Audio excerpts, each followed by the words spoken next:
TD Ryan Unleashed is brought to you by Scott Ziman, your State Farm Insurance agent in DeKalb. Call 815-748-3101 or stop by at 2587 Sycamore Road, Suite D in DeKalb.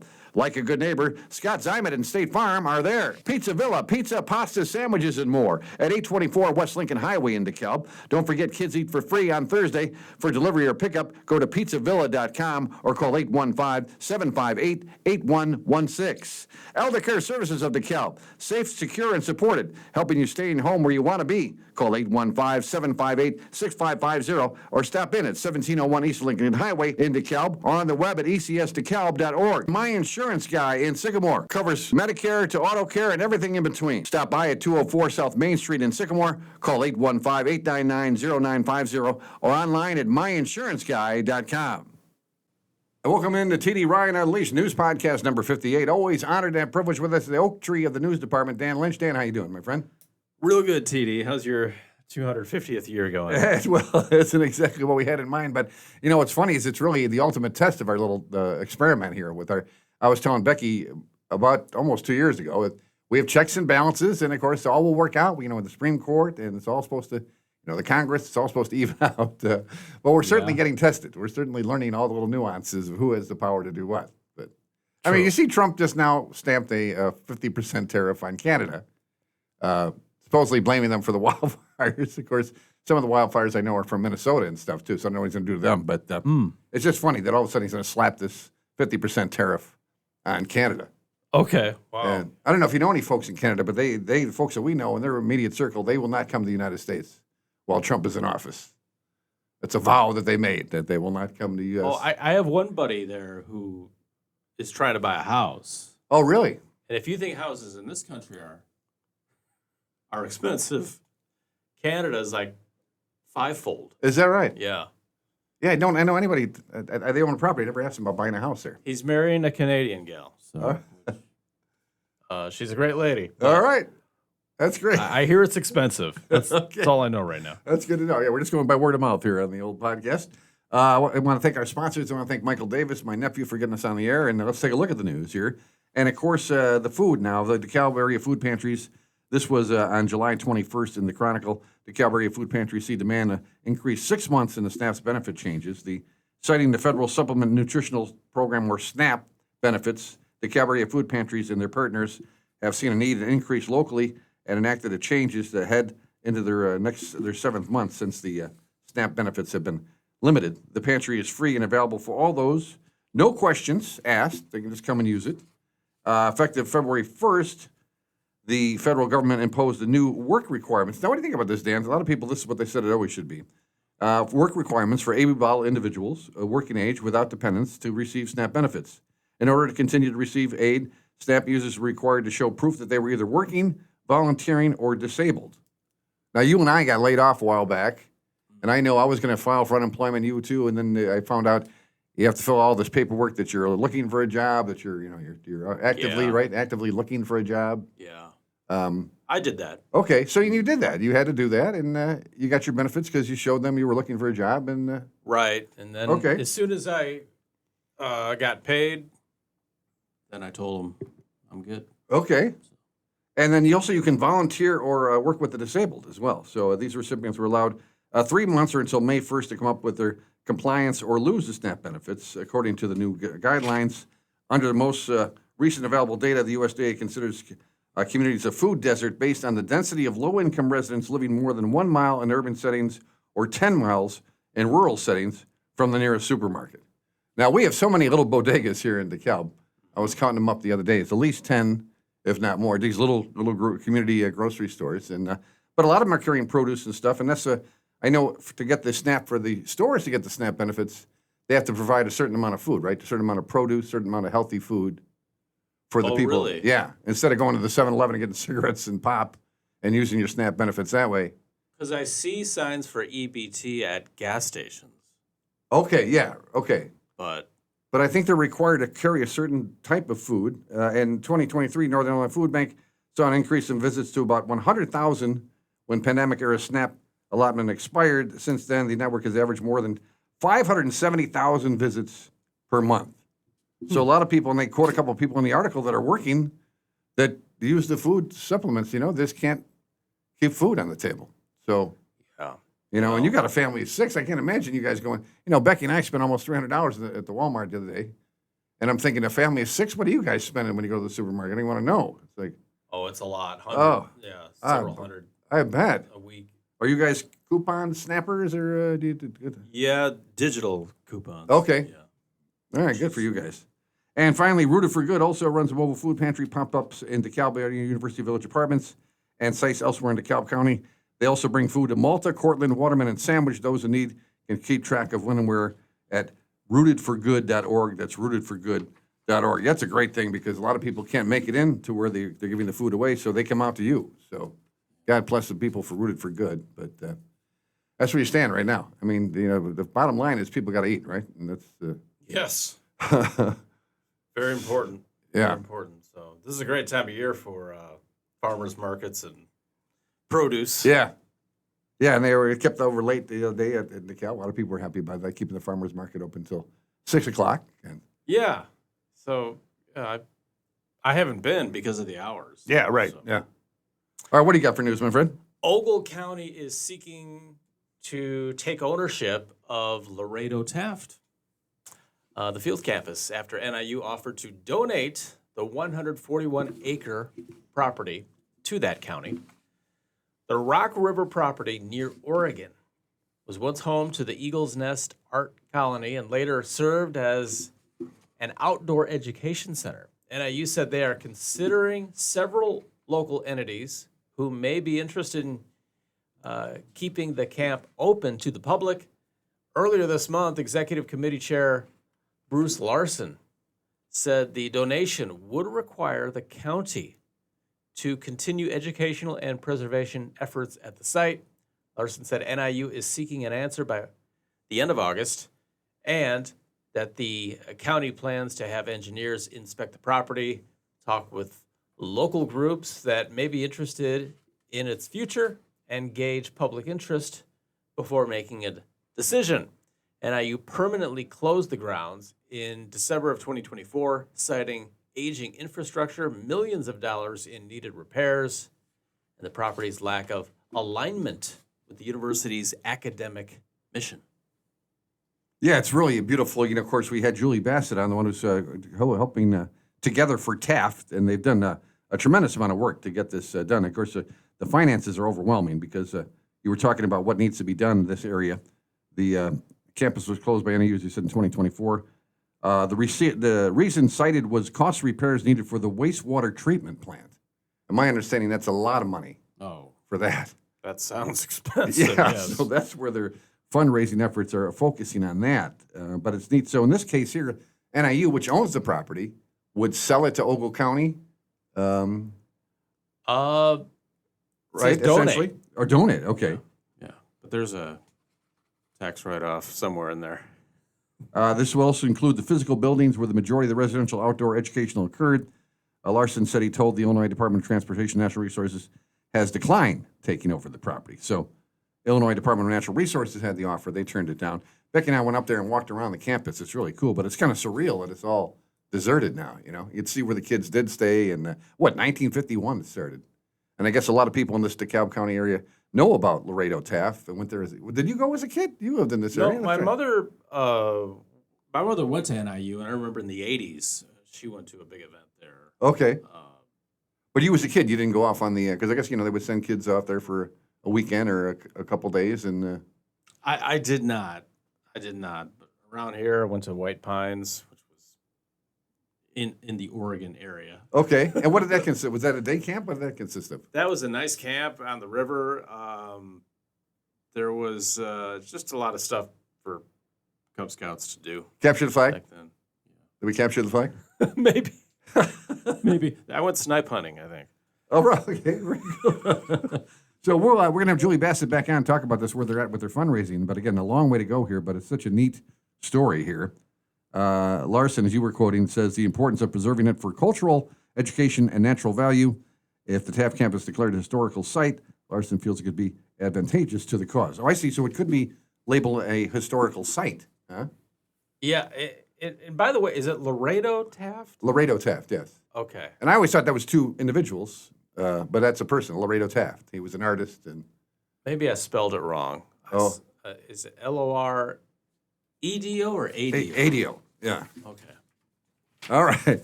I got one more, too, the League of Women Voters. Now, I've been hearing that term my whole life. Never really quite pictured a lot of ladies together in a voting booth. But the League of Women Voters of DeKalb County, the LWVDKC, as they're known, has new leadership. A team meant to lead nonpartisan voter advocacy into 2028. The League recently announced its new board of directors for the 26th through 28th term to ensure good government by expanding voter participation and combating misinformation, which is very important.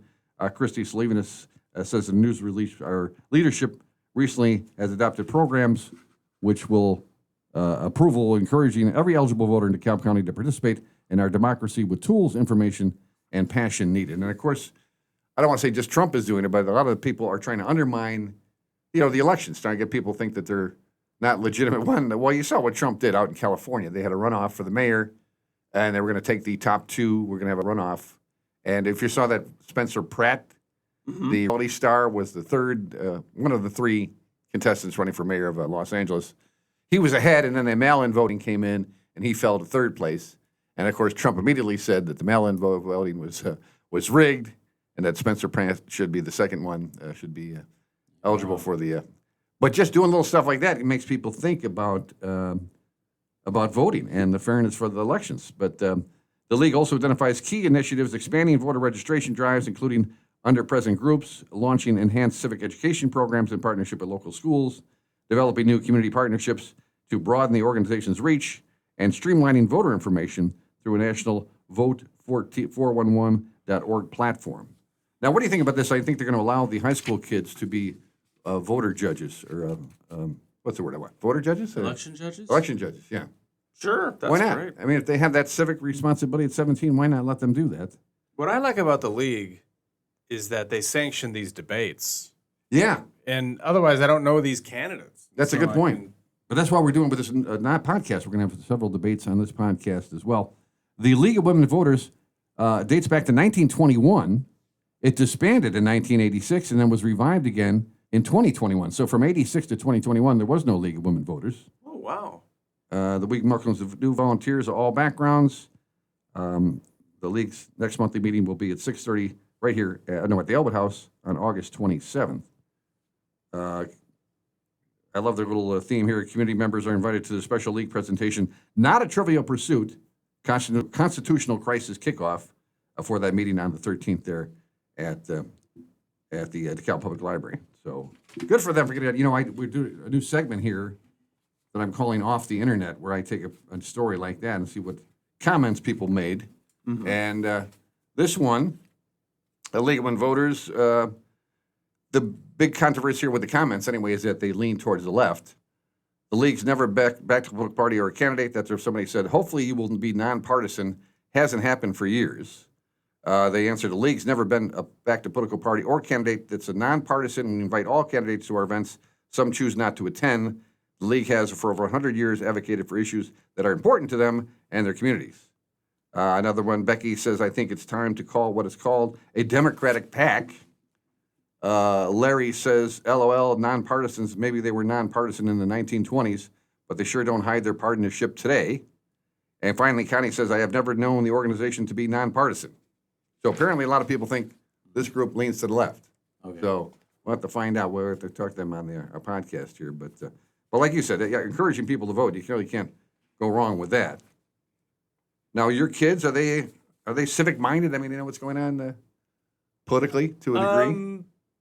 When I vote, I bring a kid with me. Do you really? Just to show them the process. Yeah. Because I'll be dead one day, and it's my job to teach them those things. Oh, sure, yeah. So, but they, and then we get all that mail. You know how you see yard signs when you're driving around, and they ask questions, and I answer those. Oh, okay. And you get mail and leaflets and those big cards that they have hangers. Yeah. So, and we, Well, it's great. You don't just wave it off. You don't say, "I don't worry about that. That's not your concern." You tell them what's going on. That's good. Oh yeah, it's It's important to vote while you can. I mean, some people can't vote in the world. Yeah. A lot of people in the world can't vote. So Good for you. That's great. You take them to the polling place. That must be neat. Oh, what do you got? Another news story? What do you got? yes, local officials here, local state reps Tony McComey, Jeff Kiker, and Brad Fritz were recognized as Friends of Agriculture by the Illinois Farm Bureau during an ag roundtable at the DeKalb County Farm Bureau. The annual event brought together farmers and ag leaders to talk about how state policies impact agriculture across northern Illinois. DeKalb County Farm Bureau President Berkeley Bainey gave out the awards, which recognize legislators for their voting records and support of ag-related legislation. The legislators have hosted the Ag Roundtable for the past 3 years and maintained discussions with local farm leaders. All right, very good. That's good to see that. Agriculture is really important. It really is. You just can't lose sight of that. You know, talking to these candidates here for the DeKalb County District, talking about the data centers and, of course, the solar farms and, you know, taking up a lot of our land here in DeKalb County. But my understanding is still, 90% of DeKalb County is still farmland. So. Yeah, and this is farmland for breadbasket to the world. Right, I mean, exactly. It's very important. We're growing tomatoes in there. But you got a little garden going? We got dark tomatoes going in the backyard. And we planted good. a couple of jalapeno plants, which we never. Ooh, Gonna try I like that. jalapenos. Yeah, we'll have to see how that plays out. Well, let's take a gander at the old community calendar brought to you by your friends at Stagecoach Players. Go to stagecoachplayers.com. Their current production, The Man Who Came to Dinner, runs through August 2nd. Again, you can call over for tickets, 758-1940. And if nobody's there, you can just tell them what night you want to go or check them out at stagecoachplayers.com. All kinds of great shows coming up here. Matter of fact, after this one, The Man Who Came to Dinner, we have coming up after that is Dracula will be coming as well. I'm going to see how they're going to do that on the stage. 5 things to do here in DeKalb County, actually 4 things, because one is tonight. But the Turning Back Time car show, of course, going on, the Fizz Earler. That's why I used that, the best leak in town. His advertising campaign back in the day for Fizz Earler's repair shop was, what's the best place in Sycamore to take a leak? And that was, of course, Fizz Earler's car shop, which you always do that. So learn more about Fizz, what a great guy he was. But the Turning Back Time car show, the annual Fizz Earler Memorial, Turning Back Time show begins at 7 o'clock this Sunday, runs through 3 o'clock, July 26th, downtown Sycamore. Check out the variety of classic cars, local vendors, food, and family fun. Remember on the radio we talked about this because my first car was a powdered blue Dodge Dart with the slant 6, and it had that seat, the bench seat that would go all the way down like a bed. I thought that was the coolest thing in the world. But I wanted to buy a Datsun. Remember Datsuns? Yeah. A Datsun with this pickup that had a fireball on the side. Which became Nissan. Yeah, right. Yeah. But that would have cost all the money that I had. I had saved up some money, and that would have been all the money. And my brother Kevin's. So now, you know, you have to buy gas and you have to buy insurance once you get the car. I guess I thought I could spend every last penny I had on the car. So that's why I ended up getting the powder blue Dodge Dart, which was about $500 cheaper. Oh. Hardly a chick magnet, as you can well imagine, the powder blue color. But again, you find out if you have a car and your friends don't have a car, they don't really care what your car looks like. Well, having that car today would be It would. That'd be a classic. Scott Zach, your predecessor, had his mom's soccer van was his first car. So I always gave him a hard time about that. But same deal. All his buddies would pile in there, you know. They want to go somewhere. Get Scott's mom's soccer van and drive around with that. What was your first ride? What was it? It's too painful, TD. It was a Renault. Oh, Renault. I mean, if you look at the word phonetically, it looked like Renault, but it was a Renault Alliance. It was like silver or gray. It had a blue interior. It was nasty. But that's what your first car should be, nasty, you know. It was a hunk of junk. You know, see through the floorboard, one of those, you know, and then you work your way up to a nicer car. But that's this Sunday, so you check it out. It starts at 7 o'clock.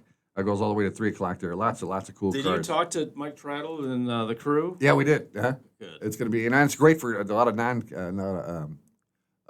nonprofits will be down there as well. And they got a new sound system down there, so it should be fantastic. All kinds of great awards, so check it out. And, of course, they do the flyover, too, which I think they got a World War II plane going to fly over. So always cool. I love that. Sip and Savor. Sample the best local foods and beverages there live at the Sycamore Park District Sip and Savor event from 1 to 5 p.m. on Saturday at Sycamore Community Park. Now, Becky and I went to the Music at the Mansion here in DeKalb. Man, that was a lot of fun. You sit down there. They got food for you if you want to buy some food. They got cocktails. You can bring your own cocktails, which we might have done. Sit there in front of the Elwood House there, and the band plays right on the porch, and just great. Yeah, and draws a big crowd. Yeah, we were counting maybe 250 people there. Just small town America at its finest. It really was. The man who came to dinner, we mentioned there at Stagecoach Players Theater. Go to stagecoachplayers.com for ticket information. And Rapture Up Close. Meet hawks, owls, falcons, and other animals. Ambassadors of Northern Illinois Raptor and Rehab Education. 2 o'clock on Saturday here at the library. The program is for ages 12 and up. No registration is required. I'd like to go to that. Go to dkpl.org for more information.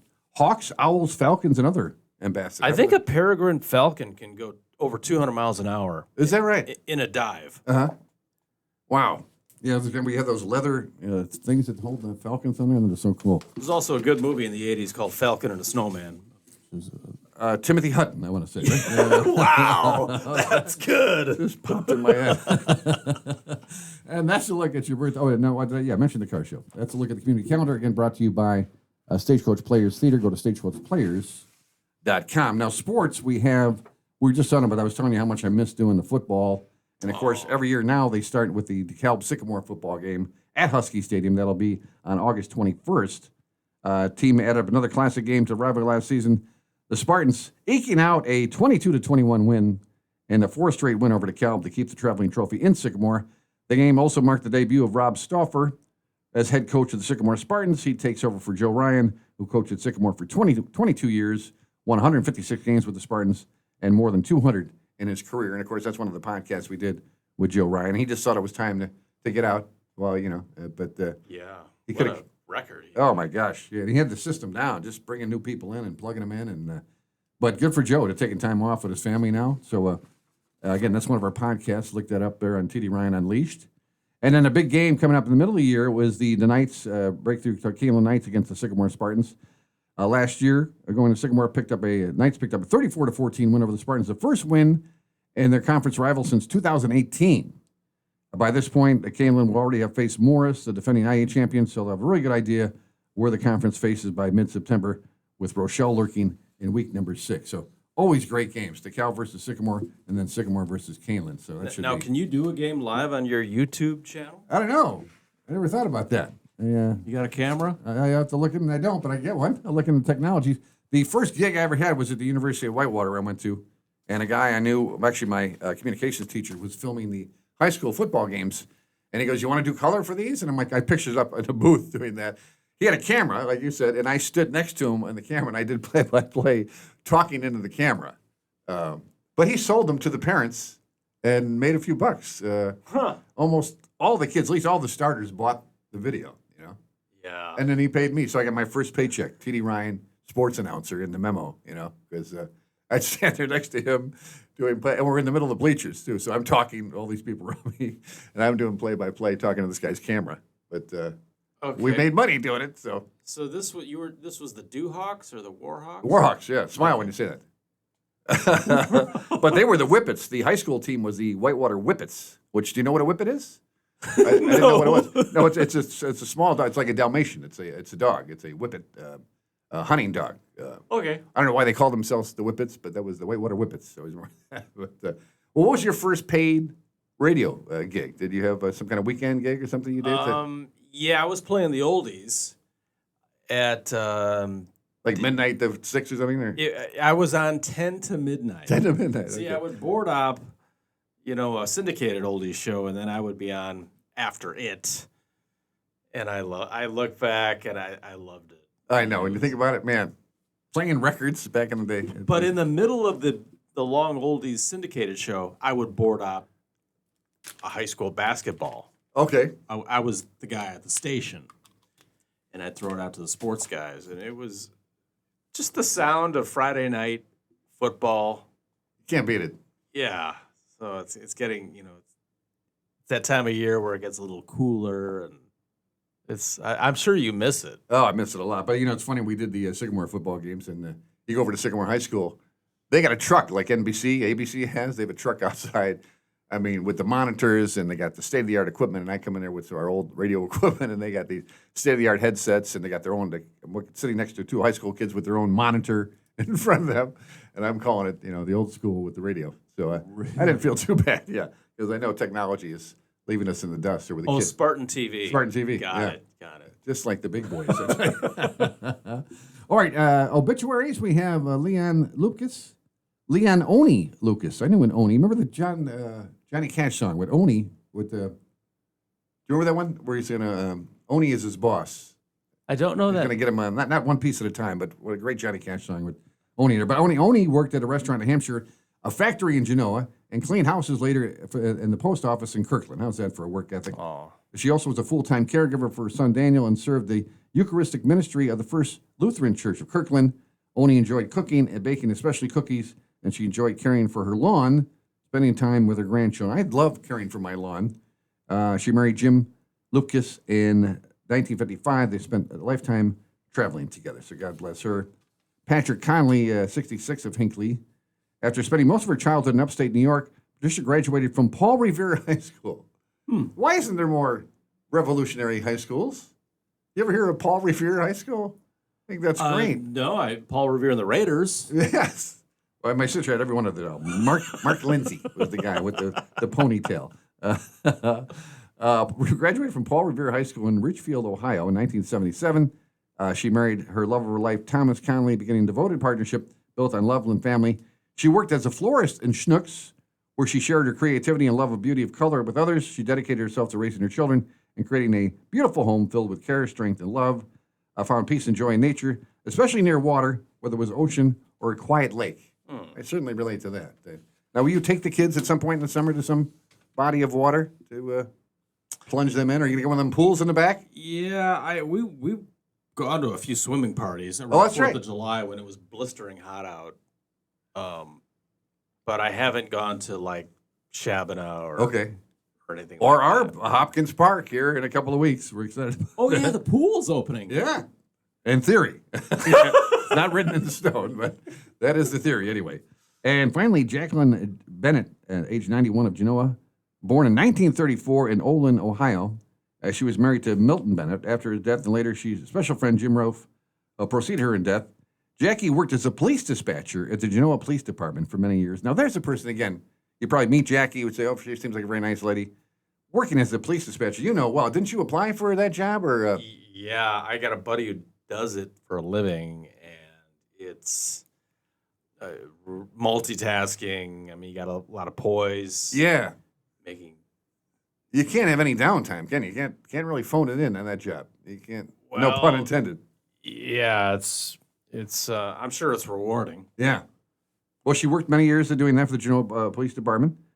She also worked for the Genoa newspaper, typing and writing many community stories, and ran a pet store at her home. So here she's a dispatcher. She retires from that. She starts working for the newspaper.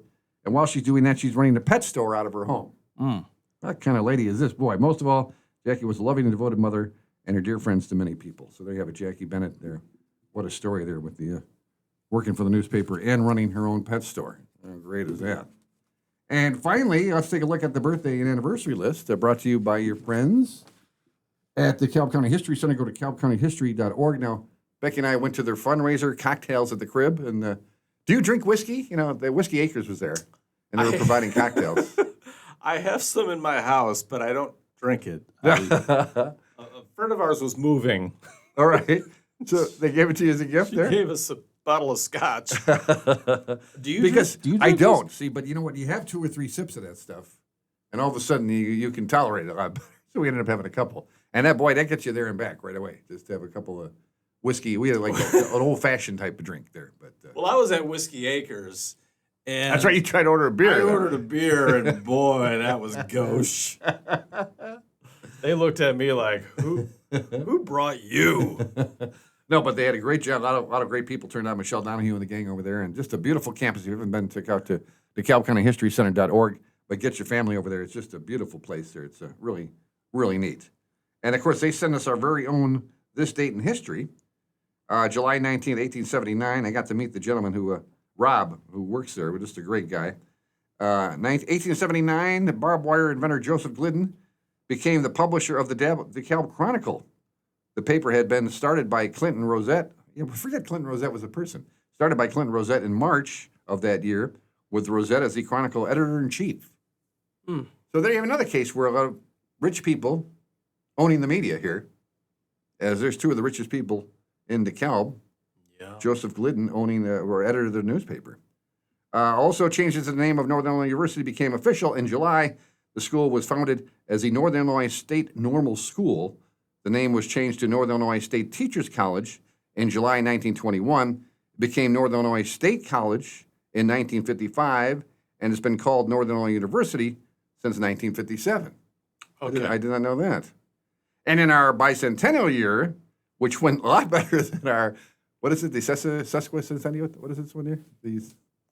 Not the sesquicentennial. What is this? I don't know. It's like a 4 or 5 syllable word. In 1976, a section of NIU FM transmitter tower being replaced fell 240 feet, crushing the chain link fence surrounding the base of the tower. No one was hurt when the 800-pound pole flipped over and crashed on the ground, missing all the guy wires. Is it called guy wires? I thought it was guide wires. I think it's guy wires. GUI? Really? Guy wires? I didn't know that. First time I've seen that in print. Missing all the guy wires supporting the tower, one worker said, quote, "If it had hit the guy wire, the whole tower would have been on the ground right now." The repair job has resulted from the May construction accident when a truck had backed into a tower, a guy wire, damaging one section of the 300-foot tower. The work and all the accidents together kept the station off the air for more than a month. Oh, imagine being the DJ there. You think, well, we can't go on the air because somebody backed into the guy wires, and you're off the air. So And they couldn't stream. And birthdays, we have Natalie Biendo will have a birthday on the 24th, and that's tomorrow, right? And then Ronnie Fabris of Cortland will have a birthday on the 26th. And what do you got there? Anything else, Dan? You got Sycamore woman was hurt and cited in a 3-vehicle wreck.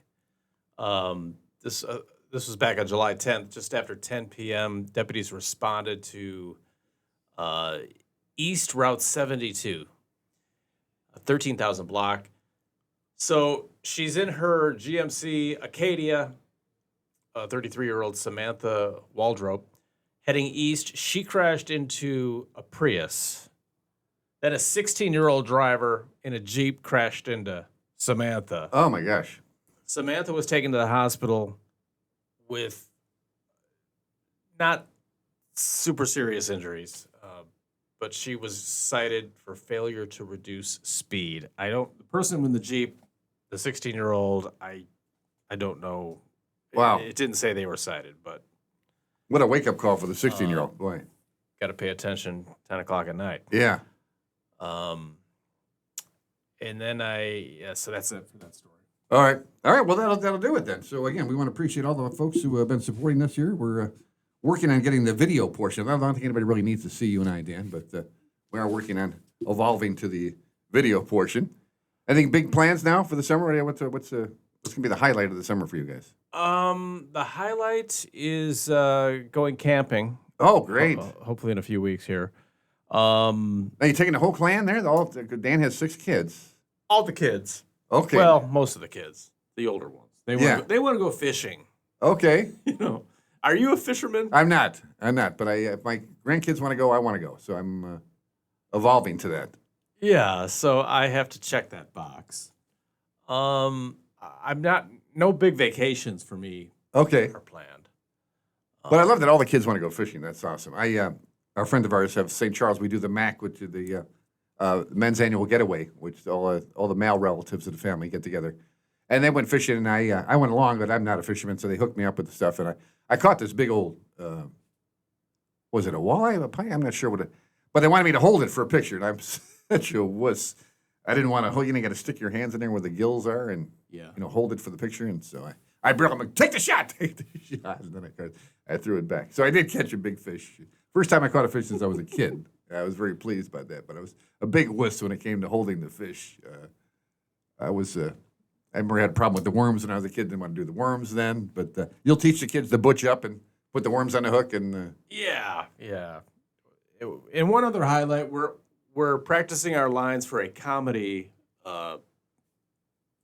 it's not a play, but it's a skit Okay. that a friend of ours in Elburn is writing for us. She went to Second City, like you, and it will be shown at the Egyptian Theater. Oh, sometime really? Down the road. So I just have a few. Oh, you got to let us know about that. So it's a little short, a little 15 or minute thing? Yeah. I'm playing some news reporter. And other members of your family in there too? Some of my kids. Yeah, Cool. I have one kid who's a real drama kid. All right, So, well. a lot of drama. God bless him. All right, well, thank you, Dan, for what you do. We appreciate your efforts. Again, big thanks to our nephew, Michael Davis, again on the air. And, of course, a big thanks to our sponsors for allowing us to do this. Again, this is a TD Ryan Unleashed News Podcast number 58.